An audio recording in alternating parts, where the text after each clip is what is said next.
Rage room workers. What's the most disturbing thing you've ever seen? I worked at a rage room for 2 years. This woman walked in on a Tuesday afternoon. Tailored navy suit that probably cost more than my monthly rent. Pearl necklace that didn't look like the fake stuff. Designer heels clicking against our cheap linoleum floor. They were empty, like someone had drained all the emotion right out of them. "I'd like to book your total destruction package," she said in the calmest voice I'd ever heard. No anger, no excitement, nothing. I explained the pricing. It wasn't cheap, but she didn't even blink, just slid her platinum card across the counter. When I asked if she needed protective gear, she smiled. Not a normal smile. It was too perfect, too practiced, like something she'd rehearsed in a mirror until she got it exactly right. "I'll be here at 8 a.m. sharp tomorrow," she said, "and I'll be bringing my own items." She arrived at 7:45 the next morning, pulling a sleek silver SUV right up to our door, 3 neatly packed cardboard boxes in the back. When I offered to help carry them in, she declined with that same unnerving smile. "These are my burdens to bear," she said. One last time. Our security feed showed her setting up the room with military precision. First came the expensive-looking laptop with a company logo I recognized from Business News, a heavy crystal company plaque with her name engraved as Catherine Reynolds, Senior Vice President of Operations, placed against one wall. The centerpiece was different, though. On our pedestal, usually reserved for wedding photos or particularly hated objects,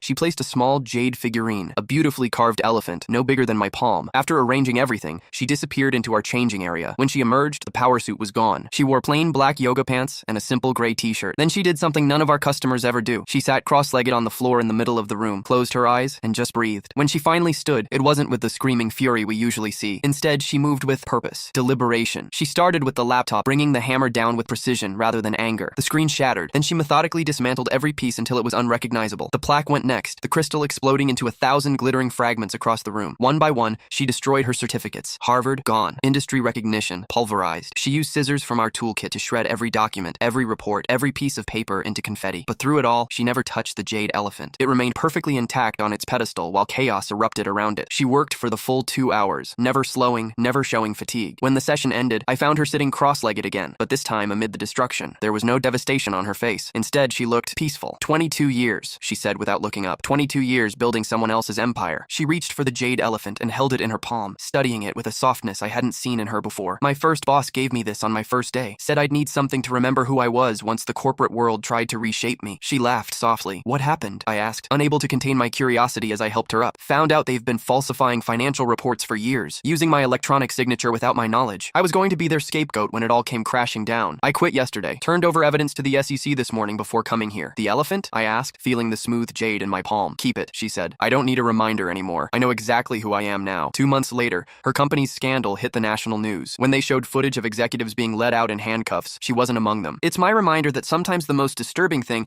isn't watching someone break things in rage. It's watching someone systematically dismantle their old life to save their soul.